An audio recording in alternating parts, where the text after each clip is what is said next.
September 7th, 1996. Las Vegas. A black BMW rolls through the neon-lit strip, windows down, music up, carrying the most famous rapper alive. In 4 minutes, he'll be shot 4 times at a red light. In 6 days, he'll be dead. But here's the thing nobody talks about. He saw it coming. He'd been saying it for years, in interviews, in lyrics, in letters to friends he trusted. I feel like every step I take, I'm walking towards something I can't escape.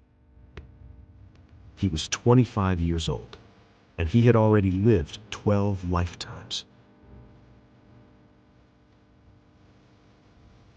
This is the story of Tupac Shakur. Not the myth, not the conspiracy, the man. To understand how Tupac died, you first have to understand how he was born. June 16, 1971, New York City. His mother, Afeni Shakur, gives birth in a prison hospital. She's been in jail for over a year, charged alongside 20 other Black Panthers for an alleged conspiracy to bomb buildings across New York City. She defends herself in court with no law degree, no formal legal training. She wins. She walks free. And 1 month later, she has a son. She names him Tupac Amaru, after a Peruvian revolutionary who was executed by the Spanish for leading an uprising against oppression. She names him after a man who died fighting. Think about that for a moment. Before he takes his first breath, his name is a war cry. But the revolution his mother fought for didn't pay the rent. By the time Tupac is old enough to remember anything, they are moving, constantly. 18 different places before junior high. Homeless shelters, the Bronx, Harlem. Never enough money, never a stable address. He would later say, "People think just because you're born in the ghetto, you're gonna fit in.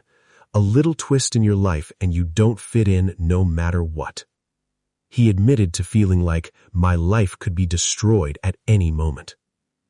So he did what kids do when the world feels too big and too dangerous. He wrote it down. Poetry, pages and pages of it, journals full of words he couldn't say out loud. A sensitive boy building armor out of language. Nobody had any idea what was coming. Baltimore, 1984. Tupac is 13. His mother enrolls him in the Baltimore School for the Arts, a place built for kids who think differently. And for the first time in his life, Tupac Shakur fits somewhere. He studies acting, dance, poetry, Shakespeare.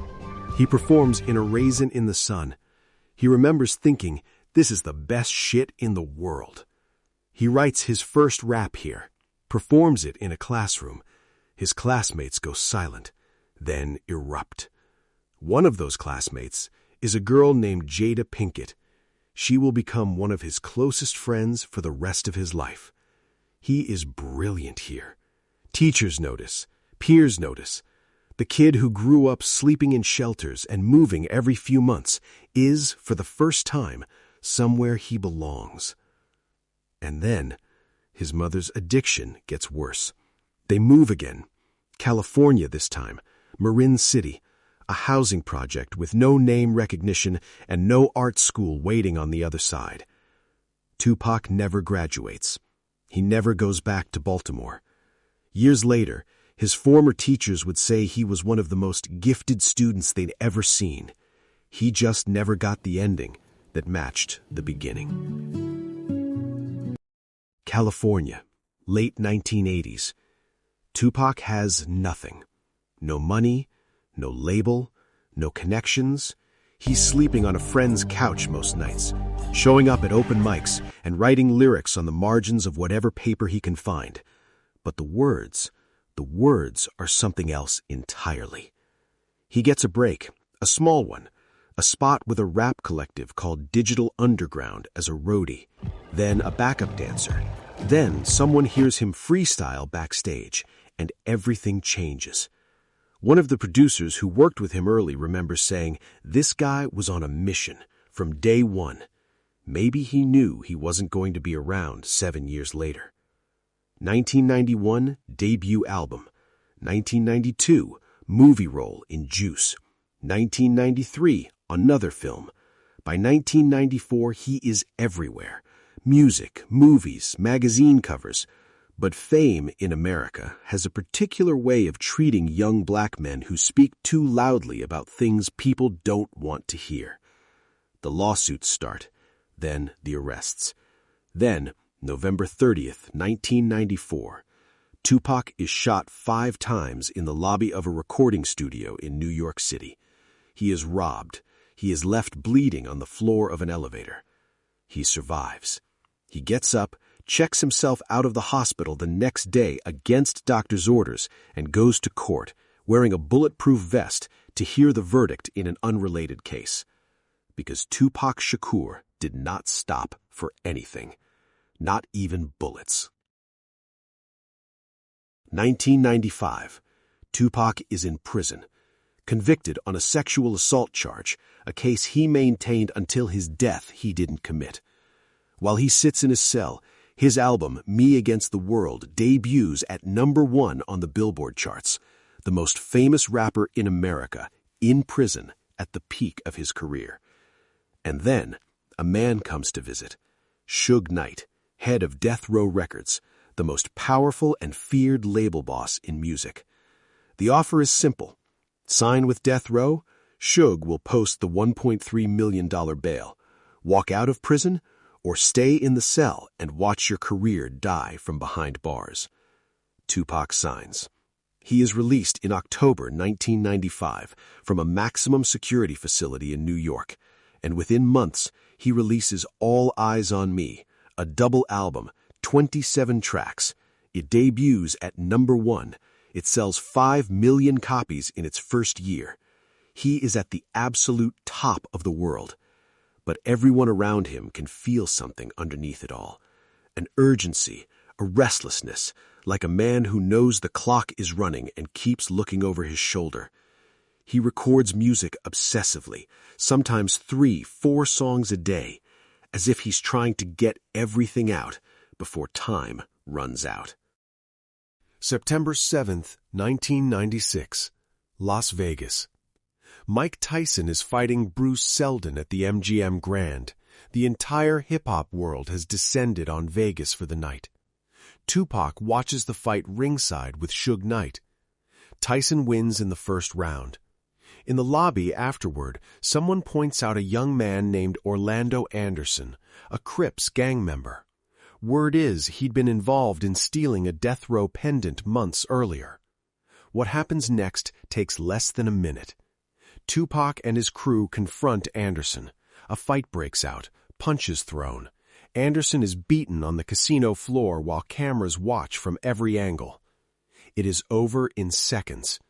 Nobody thinks much of it.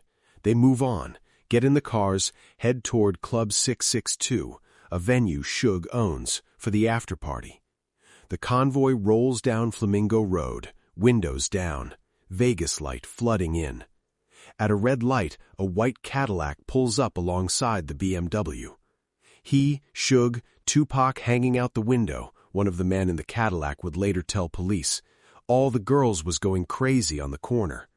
Then, a hand reaches into the back seat. A voice says, "Give it here, I'll shoot." And the night explodes. Tupac is struck 4 times, twice in the chest, once in the arm, once in the thigh. The BMW runs a red light. Suge drives. Tupac slumps. The convoy scatters. The white Cadillac disappears into the Vegas night. For 6 days, the world held its breath. Tupac Shakur lay in a hospital bed at the University Medical Center in Las Vegas, unconscious, on life support, his mother Afeni at his side.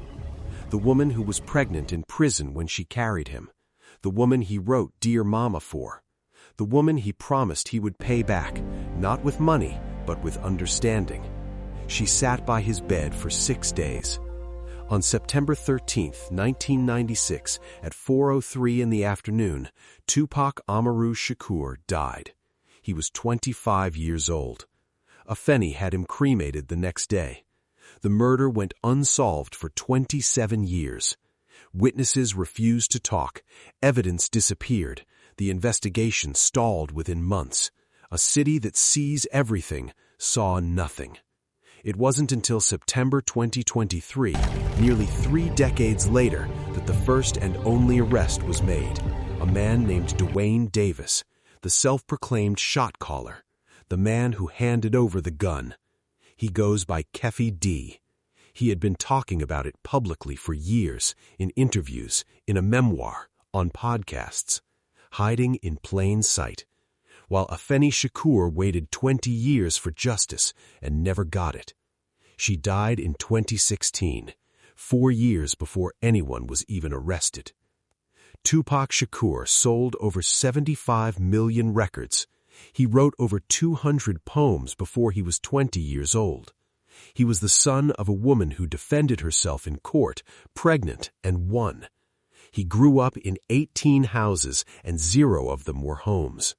He found his voice in a Baltimore art school and never stopped using it, even when everything around him said to.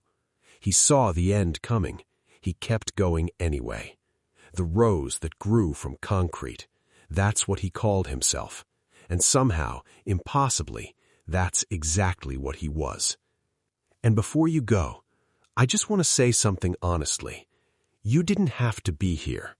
The internet is enormous. There are channels with millions of subscribers, massive budgets, full production teams, and you chose to spend 8 minutes of your life with us. A small channel, still finding its voice, still building something from nothing, which, when you think about it, is exactly what this story was about. So thank you, genuinely. Every single view on a channel this size isn't a number, it's a person. And right now, we're small enough that we actually feel that. And if you want to be part of what we're building here, subscribe.